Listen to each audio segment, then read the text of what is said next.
sei kudhaya ndaikusvika panguva yekuti munhu akandipa chinhu ndaigona kuchema atiko zvinezvi ndikaudza musodzi yangu mune munhu ndokunge hamusisisina kana kuti handizive kuti Mwari vanoita sehandizivi ndotenda kuti Mwari vese vanotibatsira ndinotenda kuti Mwari vakuitire zvakanaka pese mhuri yeZimbabwe zvitendaiwo mukoma vauye vandigirwa chekudya nevana kuti Mwari vakuitire zvakanaka vari kuita vana ngoende chikoro namukoma angu andoti Mwari dai ndinoda kutendai mhuri yeZimbabwe nekuda kwesapoti yese yamunotipa pano paSaint TV basa richienda mberi. So nhasi ndakamira naChiremba venyu vamunofarira Chiremba Samson.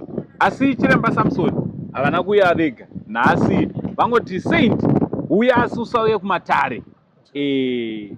Pakatikati sekuru komuri kurevei. Zvikanzaiwa uya tisangane. Zvikandinetsa kuti Chiremba vanogona kuti kazhinji vanoti ngatisangane kumatare ndonguva dzavo zhinji. Nhasi vafungei. Aiwa, regai tiite tikurukura nawo. Asi havana uya vega, vane makurukota avainawo avachakuzivisai kuti ndeanani. Chiremba makasimba here? Kazoe, munofara here baba? Tinofara makasimba here Chiremba? Takasimba mambo. Takasimba tiri kuchengetwa nemhepo. Tinotenda mambo, tinotenda. Ndizvozvo.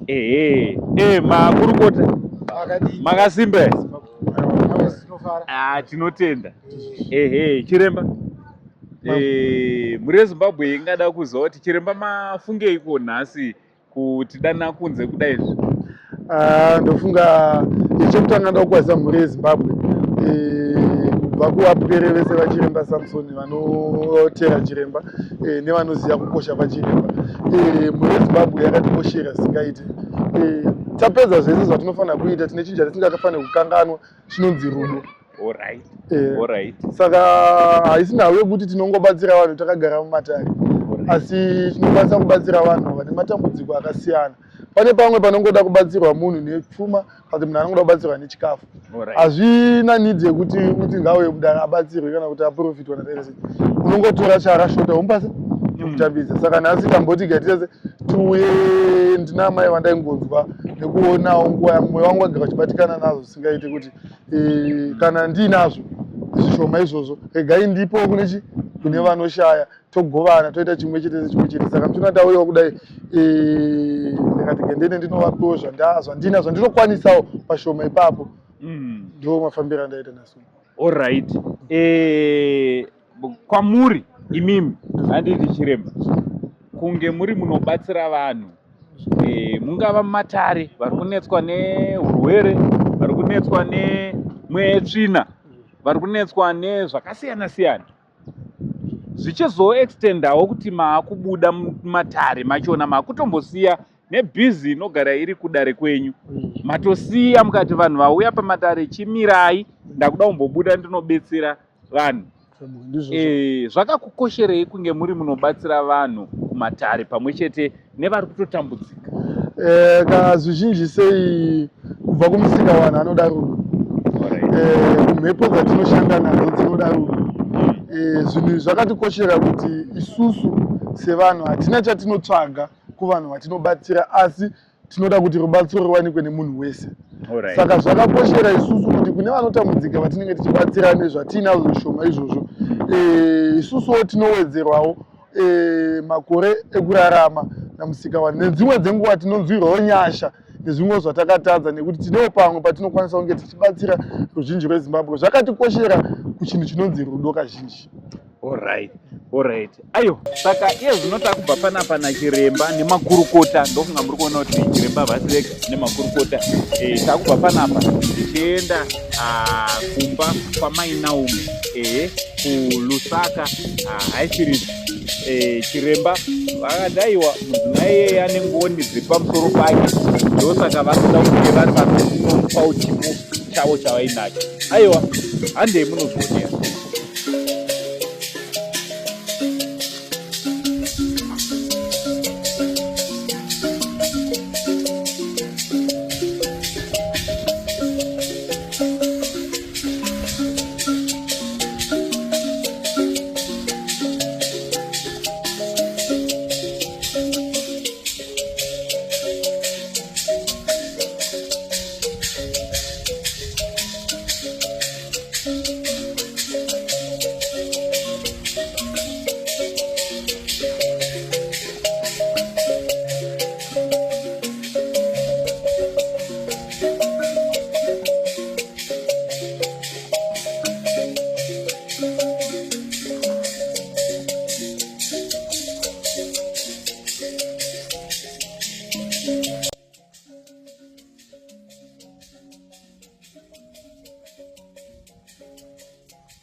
Makasimbe.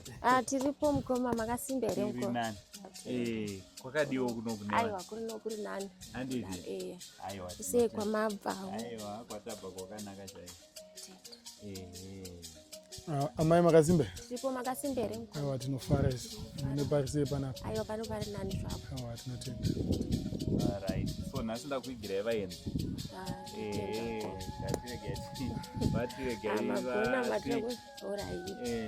So vanonzi Chiremba Samson. So Chiremba Samson vanobatsira vanhu zvakanyanya, especially pakurapa vanhu, pakubetsera vanhu vanenge vane mhezvina, dzemumisha. Ikoko ndoko basa kwavo. Anditika. Saka Chiremba Samson munhu anogara ari busy, but nhasi vati ndoda kuti timboyesvika ango tinoona mai Naume nevana. Anditika. Tinotenda Chiremba maita basa. Aiwa hapana chakaita. Maita basa rakara chaizvo. Chokwadi. So Chiremba kuuya kwavaita handisi kuzoti vauya vakamira sei. Ndikaona munhu mukuru ati ndoda kusvika panzvimbo, hauzoziva kuti akarongei kana kuti vada kutaurii. Saka Chiremba kana ndiwo kuti mutauri. Aiwa chekutanga da kukwazisa mhuri yeZimbabwe. Totendawo kuna Angosendo vanogara vachingoita kuti isusu tinge tichiona news dzakanaka nedzakaita zvakashata. Saka ndakangozoona uya amai Naume ndakati aiwa nhau iyi ane time ichinzi ikuita iripo iri kunetsa. Ndakati kungoti ndaifanira kunge ndakauya kudhara, asi nhau yekushayawo time yekuti ndinge ndichizorora ndaitadza kuya. Asi nhasi ndati nyangwe zvikaoma sei, nyangwe ndikaona ndabatikana sei ndichazamawo ndisvike kuti ndiwe ndibatsirewo mweya waMwari nezvandakaonawo. Handina hangu pakakura nepakaita zvakawanda, but zvishoma izvozvo ndakati ndiendewo ndinosheyewo nemumwe wangu wasara achibatsirikanawo nevana. Zvazvinoita ndezvekuti tichirarama misodzi yemumwe inofanira kukurwadza muupenyu. Mufaro wemumwe unofanira kuvawo mufaro wako muupenyu. Saka muchitoona tati nemakurukota angu aiwa chihandei tega tinozvionere paground, tizvisiyire zvinhu zvacho tega isusu tisingati tazopa nhingi kana kuti zvazodai. Saka muchitoona tasvika zvakandirwadzawo kunzwa dambudziko rawo kusvikawo pari nhasi. Da kutendawo nevese vakaita vakabatsira kusvika pari nhasi. Vanhu kutowo pavanenge vachidonhawo vanovasumudza vavari kuchema vanopukuta musodzi. Zvakasitauyawo tikati nditewo nhamba yevakabatsira ndiisowo pandinapo ipapo. Ndindoona ndauya kudai so. Aiwa tinotenda Chiremba nemwoyo iwowo, mwoyo wekurangarirawo vanenge vachidawo kuti vange vari vanobatsirwa. Zvakare ndinoda kutenda nekurangarira kwamaita mai Naume. Mai Naume havasisingori munhu wepasocial media. Kwatiri tatova neukama, tatova hama nehama nekuda kwekusanganiswa kwatakaitwa naMwari. Zvatinotenda kuti mimi kana mauya kuzoti aiwa neniwo ihama yangu, tinoziva kuti basa kana kuti upenyu hwavo hucharamba huchivarerukira, nekuti vanenge vakungotiwo pano nepapo wochemawo sekuru Chiremba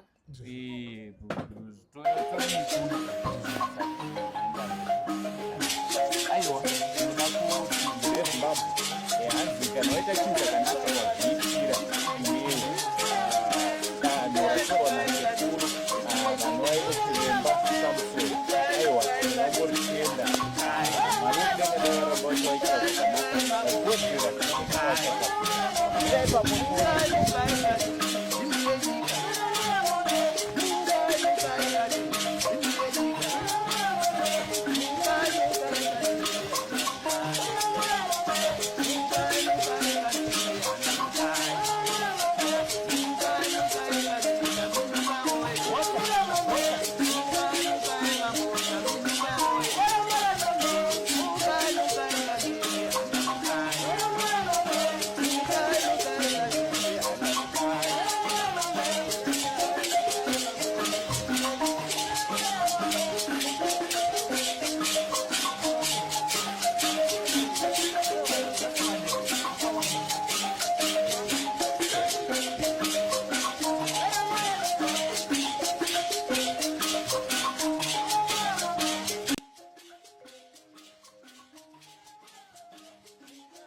Maino grocery ro ramatengerwa nachiremba Samson.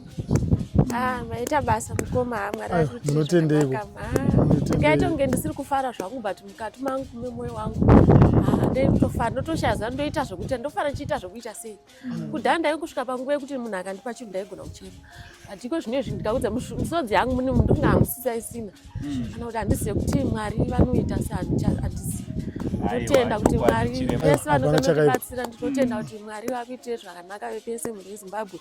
Zvitendeyo mukoma vauye vandigirwa chekudya nevana kuti Mwari vakuitire zvakanaka. Vari kuti vana vangoenda chikoro namukoma angu andoti Mwari dai vawedzerawo zvese zvamunoshuvira mukati meupenyu hwenyu. Mwari dai vazadzisa kupe zvizhinji darika zvamunobvisa. Ndotenda. Aiwa tinotenda. Aiwa maita basa. Ndizvo aiwa tinofarana vachifarawo. Tichiti musangogumire panapa chete. Kunze kune nherera dzakawanda, kune chirikadzi, kune vanoshaya vanotarisirawo kuti vange vari vanowanawo kubvawo kune vanhu vakaita semi vanenge vanzwa mumwoyo kusundwa nezvinenge zvakusundai kuti muite chinhu chakadi, chinhu chakanaka. Aiwa tinotenda. Aiwa kutenda kwedu kunogona kunge kuri kunozoita kudiki, asi mumwoyo zvechokwadi zvamaita izvi tinonzwa kutya nazvo because vashoma. Vazhinji vanorega kuita chinhu chakadai, kwete nekuda kwekuti hakuna vanhu vanoda kubatsirwa, kwete nekuda kwekuti havana mari, but vanongoshaya hanya kana kungoshaya kuti tinozviitirei. But izvi zvinoratidza kuti zvoni mune vanhu pamwoyo. Pese pamune muri munenge mune vanhu pamwoyo. Ndakuda kukurudzira nekukumbira mhuri yeZimbabwe kune vese vanokwanisa kupotawo vachibetserawo hama sezvaita chiremba. Aiwa, iyi ndo good example. Chiremba havana kungoti ndiri vematare chete, vati aiwa dzimwe dzenguva haasi matare ega anobatsira kupa munhu chekudya chekuti angari anorarama nevana chinhu chakakura. Aiwa, tinoda kutenda. Nemomainaume ndinokutendai. Sei ndichidaro ndinokutendai nekuti muri munhu anoratidza kuti munotenda pamunopiwa chipo. Munoziva kuti vamwe vanhu havatende, vamwe vanhu vanoita kuti kunyange nevanoona vati munhu uya hatichadi kana kumubatsira nekuda kwemagamuchiriro imutane makore tinouya panapa vanhu vachiudidi. Ende chimwe chinhu chinondifadza ndechekuti munozvishandira mainaume kutaura kunoku vari kuunganidza zvinhu zvakasiyana-siyana, zvigubhu, magaba, mabhotoro, vachiita recycling, handiti vachitengesa kuti vange vari vanorarama nevana. Hamusi munhu ari neunyombe, muri munhu anoziva kunge ari anoshanda. Aiwa, tinotenda. Mwari kudenga vakuitire zvakanaka. Mukoma Mwari vakuitire zvakanaka. Tinotenda zvakanyanya. Sinongoka tichapota tichikunamatira tichiti but mwoyo mangu haandiri kufara. Ngaita hangu ndisiri kufara asi. Aiwa, ndowanzwisisa. Mhuri yeZimbabwe inotokunzwisisai kuti mwoyo menyu mune matopererwa kuti shuwa here kuitirwa chinhu chakanaka kudai. Aiwa, Mwari anoziva zvake. Mwari wadzorere pamatapudza sekuru. Tinotenda kuti vachadaro. Naivo ndoda kuti varambe vachinamata kuitira kuti vanoona munzvimbo yeZimbabwe vange vachibatsirawo nemweya wani waMwari. Saka tinotarisira kuti mhuri yeZimbabwe nyangwe ane pashoma ipapo anofanira kunge achiita se achibatsira nekuti tiri mwana wemunhu mwana wemunhu mutema. Saka sekuru vamwe vari kungoti ko chiremba. Aiwa, chiremba vanobatsira vanhu, havangobatsire nekupa vanhu chikafu badzi, asi kumatare kwavo kune vanhu vakawanda vanoenda vachinobatsirwa vane matambudziko akasiyana-siyana. Misha inoda kugadzirwa, izvo ndo zvavanogona. Mabasa akawanda, vamhepo vanoda kutandirwa mhepo, sekuru ndo basa kwavo. Sekuru havana kuda kuti tinge tiri tinoisa nhamba, but ida kutoita zvemusoro wangu, zvemusikanzwa. Why? Because sekuru munhu anopota achiita give back to the community. Saka ngatinovasapota ivo zvakare pabasa ravo. Ibasa rakanaka kwese kubatsira vanhu. Handiti nhamba dzavo sekuru ndo dzimwe chete dzataisa zvakare pascreen munovabata ivo direct mosvika kufidelity kusejari kwavo kwavanobatira mashaka. Aiwa, mazvita sekuru aita basa. Aiwa, tinotenda nekutitambirawo. Aiwa, tinogamuchira. From Uncle Saint, the only Zimbabwean uncle, ndiri sekuru kuti vana chiremba. Ndinopota chiremba. Aiwa, for now it's much love and God bless.